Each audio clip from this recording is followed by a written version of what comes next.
सभी का धन्यवाद करता हूँ, नमस्कार करता हूँ और जो मेरे बुजुर्ग को प्रणाम करता हूँ। आप सभी को नए वर्ष की हार्दिक शुभकामनाएं। तो ऐसा है कि आप लोगों से इतना प्यार मिलता है, जब मैं आता हूँ तो मैं 2 लाइन आप लोग के लिए अर्ज करूंगा। इस गली का मौसम बड़ा सुहाना लगे, मैं एक शाम चुरा लूं अगर आपको बुरा ना लगे। अगर आप लोगों के बस में हो तो आप मुझे भुला दो, लेकिन आपको भुलाने में शायद मुझे जमाना लगे। जहां भी देखे नफरत का माहौल, लेकिन हमारे इस वार्ड में आप जहां भी देखिएगा मोहब्बत और भाईचारे का माहौल आपको दिखाई देगा। पूरे हिंदुस्तान में आपको दिखाई देगा नफरत का माहौल। एक ही बात चल रही है, कहीं पे हिंदू खतरे में है, कहीं पे मुसलमान खतरे में है। मैं तो बोलता हूँ कोई भी खतरे में नहीं है। आज लोकतंत्र खतरे में है इस देश में, जो हालात आपने बना के रखा है केंद्र की सरकार ने। आप जब 2014 में इस सरकार का चयन किया था, हो सकता है कि आपने भी वोट डाला होगा, हमने भी वोट डाला होगा, एक दूसरे आशा के साथ, एक दूसरे अपेक्षा के साथ। 2 बुनियादी मुद्दों पे हम लोगों ने वोट डाला था। एक था बेरोजगारी, कि बेरोजगारी का कोई हल निकलेगा। दूसरा था भ्रष्टाचार के खिलाफ कुछ होगा। तो मोदी जी ने बताया था, जैसा उसने बताया था उसने बिल्कुल किया है कि मैं भ्रष्टाचारी के खिलाफ बहुत बड़ा एक्शन लूंगा। तो एक्शन तो बिल्कुल हुआ है। आज आप देखिए जो भी भ्रष्टाचारी थे इस देश में करीब करीब भ्रष्टाचारी मुक्त हो चुके हैं, क्योंकि सारे भ्रष्टाचारी आज भाजपा में है। चाहे वो नवीन जिंदल हो, टोल टैक्स घोटाले का मालिक, चाहे वो अशोक चौहान हो, आदर्श घोटाले का मालिक, चाहे वो पवार हो, अजीत पवार हो, सिंचाई घोटाले का मालिक, चाहे वो हेमंत बिस्व शर्मा हो, शारदा घोटाले का मालिक, चाहे कोई भी घोटालेबाज हो, आज इसका एक ही स्थायी पता है, वो है भारतीय जनता पार्टी का दामन। तो एक तरह से इस देश में सही उन्होंने भ्रष्टाचार को खत्म कर दिया, फिर उन्होंने सारे लोगों को भारतीय जनता पार्टी में सम्मिलित कर लिया है। तो आज देखिएगा दो सहयोगी है भारतीय जनता पार्टी का, लेकिन हम लोग का सहयोगी है ये परिवार। आप लोग हमारे परिवार के हिस्सा है, जो हमारे दल के सहयोगी है। लेकिन भारतीय जनता पार्टी के पास केवल 2 सहयोगी है, एक है ईडी और दूसरी है सीबीआई। ये छोड़ के उसके पास कुछ नहीं है। ईडी का दूसरा मतलब है election department Bharatiya Janata party का। आज जो भी प्रचार प्रसार जो भी करना है, किसी को डराना है, किसी को धमकाना है, वो करेगी ईडी और सीबीआई। आप लोग कभी सोच सकते हैं, ये गुरु नानक पल्ली में भी ऐसे बहुत से मकान है, पूरे वार्ड में है, पूरे देश में है, पूरे विश्व में है। तो आज बुलडोजर किसी का प्रतीक नहीं हो सकता है। लोग बुलडोजर को सेलिब्रेट कर रहे हैं, कह रहे बुलडोजर बाबा, और भी कुछ नाम से पुकारा जा रहा है, नए नाम से नवाजा जा रहा है। ये कभी भी विकास का पर्याय नहीं हो सकता है, ना ही ये रोजगार का पर्याय हो सकता है। हमारे देश को आजाद होते हुए 75 साल से ज्यादा हो गए। तो इस 75 साल में आपके सिलेंडर केवल 400 तक पहुंच पाया, लेकिन इन्होंने बाकी 9 साल में सिलेंडर को 1100 तक पहुंचा दिया। पेट्रोल को 60 रुपया आते आते 70 साल लग गए, लेकिन केवल 8 साल में इन लोगों ने उसको सेंचुरी पार कर दिया। अब तो ऐसी स्थिति आ चुकी है कि कोयले की सेंचुरी बाद में आती है, पेट्रोल पहले सेंचुरी मार देती है। उससे पहले टीवी खोलो तो पेट्रोल देखते हैं कि पहले सेंचुरी मार चुकी है। जो दूध आपका 20 रुपया लीटर था, आज 40-45 रुपया लीटर तक पहुंच गया है। जो दाल 60 रुपया किलो था, वह 200 रुपया किलो पहुंच गए।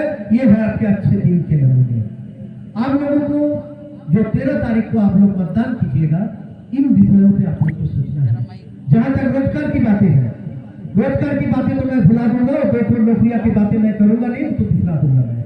लेकिन पिछले 8-9 सालों में जब 2014 में हमारे यहाँ पे बेकारी का दर था 4.69 और आज बेकारी का दर पूरे देश में 8% से ऊपर है। अगर मैं भारतीय वित्त मंत्री का हिसाब लूं, उन्होंने लोकसभा में यह भाषण दिया है कि पिछले 10 साल में उनके पास, भारत सरकार के पास 30 करोड़ आवेदन आए थे नौकरी के लिए, जिसमें केवल 4 लाख लोगों को नौकरी उन्होंने प्रदान कर पाया है। तो यह है केंद्र की सरकार की स्थिति नौकरी के मामले में। लेकिन मैं आपको यह जो डेटा बता रहा हूं, ये केवल है ऑर्गेनाइज सेक्टर का। जो डिसऑर्गेनाइज सेक्टर में लोग काम करते हैं, चाहे मजदूर हो, चाहे वो किसान हो, चाहे वो बुनकर हो, उनका डाटा, एमएसएमई का डेटा मैं आपको नहीं बता पा रहा हूं, क्योंकि आज पिछले 45 वर्षों में देश में बेरोजगारी का हाल सबसे बुरा है। आज पूरे विश्व इसमें चिंतित है कि हिंदुस्तान का हालत कैसे तगड़ा हो गया, क्योंकि हमारे पास जो वर्कफोर्स है, आज हम चाइना से बड़ा मैन्युफैक्चरिंग यूनिट बना सकते थे, लेकिन हमने वहां पे फेलियर हो चुका है हमारा, क्योंकि 10 साल में हम लोगों ने जहां तक नौकरी और रोजगार का विषय है उस पर टोटली फेलियर हो चुके हैं। आप लोगों को सोचना है कि अगर मेरा उम्र, वहां पे सचिन बैठा उसको उम्र का होता, ये राकेश था, तो मेरा नौकरी, क्योंकि मेरा नौकरी होगी कि नहीं, और मेरे माँ बाप का भी प्राथमिकता रहता मेरे बेटे का नौकरी होगा कि नहीं। देखिए, मंदिर मस्जिद एक दूसरी चीज है, आपका धर्म आपका आस्था है, मेरा धर्म मेरा आस्था है, लेकिन ये कभी भी मेरे रोजगार के पर्याय नहीं हो सकते हैं, क्योंकि मेरी जिंदगी चलेगी मेरे रोजगार से, मेरा रोजी रोटी चलेगी मेरे रोजगार से। वो कैसे देंगे? मैं तो कहूंगा कि इस केंद्र सरकार को सबसे पहले एक ब्लूप्रिंट निकालना चाहिए था। मैं तो जानना चाहूंगा कि रोजगार के विषय में वो लोग क्या बोलना चाह रहे हैं। और जहां तक विकास की बात है, हमारी माननीय मुख्यमंत्री माननीय ममता दीदी 72 परियोजना पे रोज काम कर रही है, ताकि मेरा आपका जीवन और सुखमय हो।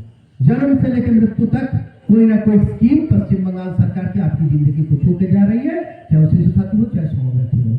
लेकिन रेट ऑफ इन्फ्लेशन या जीडीपी थाली में नहीं परोसा जाता है। अगर रेट ऑफ इन्फ्लेशन या जीडीपी, उसका असर क्या है वो आपको गरीब के घर में देखना पड़ेगा कि किसके थाली में कितनी रोटी कम हो गई, या किसके थाली में कौन से सब्जी गायब हो गए, या कौन से दाल पतली हो गई। वो होती है रेट ऑफ इन्फ्लेशन आम जनता के लिए। रेट ऑफ इन्फ्लेशन कोई आंकड़ा नहीं होता है केवल टीवी स्क्रीन में देखने वाला। रेट ऑफ इन्फ्लेशन जो हम हमारे घर पे महसूस करते हैं, हमारे खाने पे जो कटौती होते हैं, हमारे कपड़ों पे जो कटौती होती है, हमारे मकान पे जो कटौती होती है, उसको उस रेट ऑफ इन्फ्लेशन को देखिए। जहां तक बुनियादी चीजों की सवाल है, 3 बुनियादी चीजों पे हमारी जिंदगी निर्भरशील है, रोटी, कपड़ा, मकान। आज रोटी पे भी जीएसटी है, कपड़ा पे भी जीएसटी है, और मकान पे भी जीएसटी है। मैं झूठ नहीं बोल रहा हूं, मैं सत्य बोल रहा हूं। मेरे बात को आप लोग कहीं भी देख लीजिए, चेक कर लीजिए, डबल क्रॉस कर लीजिए। तो जो सरकार ये तो बुरे लोगों को भी हरा दिया, क्योंकि उस टाइम मंदिरों में टैक्स लगाया जाता था। आज आप सोच सकते हैं, आपके यहाँ भी मंदिर है, वहां पे भी प्रसाद चढ़ता है, भोग चढ़ता है, तो भोग भी जीएसटी से आप खरीद के लेके आते हैं। जो सामान सामग्री उसके लिए लगती है, यहाँ तक कि हमारी अंत्येष्टि क्रिया में जो सामग्री लगती है उस पे भी जीएसटी है। तो ये सरकार तो ईस्ट इंडिया कंपनी से भी बुरी निकली। एक ईस्ट इंडिया कंपनी से हम लोग लड़ रहे थे, आज कई सारे ईस्ट इंडिया कंपनी से हम लोग लड़ रहे हैं। अगर किसी को भी इस 10 साल में फायदा हुआ है, हमको चाहे आपको नहीं हुआ है। आप लोग खुद अपने दिल से सोच के बताइए, आपको क्या, आपके जिंदगी में कौन सी तब्दीली आई है पिछले 10 साल में? अगर तब्दीली आई है, वो आई है अदानी या अंबानी के घर पे। अदानी था 208वें लिस्ट पे फोर्ब्स का 2015 में, और आज वो विश्व के 30वें सबसे अमीर इंसान है। लेकिन इसमें आपकी जिंदगी में कोई फर्क नहीं आया है। आप गुरुनानकपल्ली में थे, आगे भी रहेंगे, और आज भी है।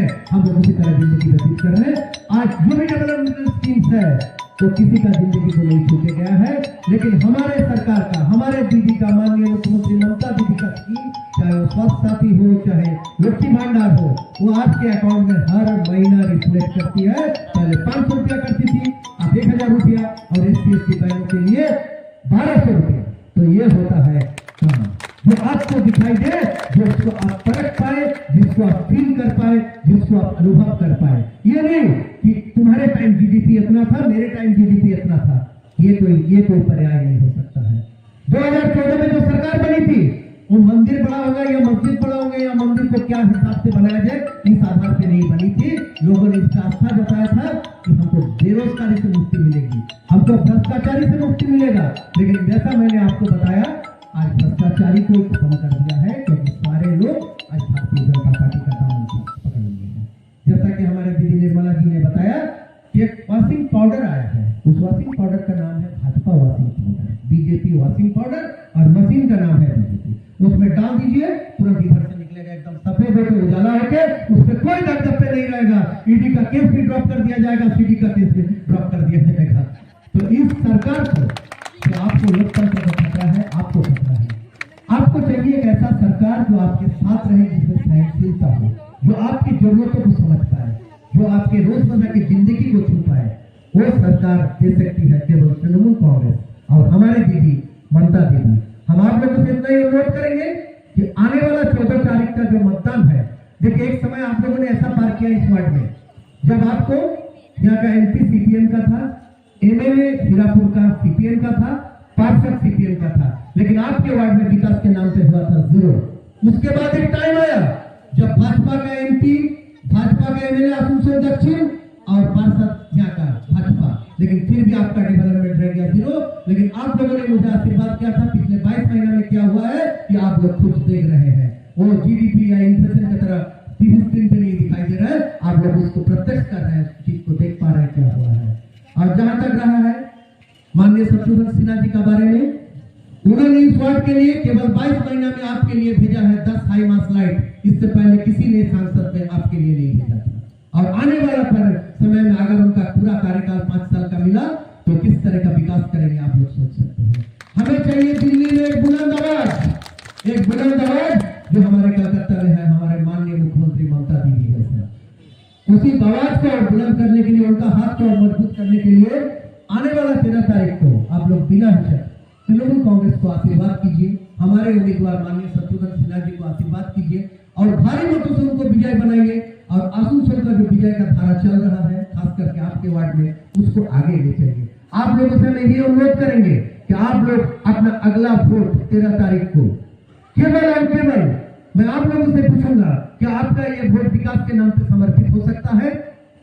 अगर आप लोग बोलेंगे हाँ, तो मैं मानूंगा कि हाँ, आप लोग विकास के नाम पर समर्पित कीजिएगा। आप लोगों से अनुरोध करूंगा कि अपना वोट विकास के नाम पर समर्पित कीजिए, ना कि जाति धर्म में हिंदुस्तान को बांटिए। वो तो बीजेपीओ ने किया था, उस काम को दोहराइए। बस विकास के नाम पे वोट दीजिए, तृणमूल कांग्रेस को वोट दीजिए। तृणमूल कांग्रेस जिंदाबाद, ममता बनर्जी जिंदाबाद, अभिषेक बंदोपाध्याय जिंदाबाद और जिंदाबाद आप तमाम लोग जो लोग हम लोग को यहाँ पे पहुंचाए हैं। धन्यवाद और नमस्कार आप सभी को। आप सभी से अनुरोध करूंगा कि आपका ये कार्यक्रम चलता रहेगा, लेकिन मेरे किसी दूसरे कार्यक्रम में 10 मिनट के लिए मुझे जाना है, बच्चे लोगों का प्रोग्राम है, तो करके मैं फिर आप लोगों के बीच उपस्थित हो रहा हूँ। श्री रविंद्र से अनुरोध करूंगा कि आप इसको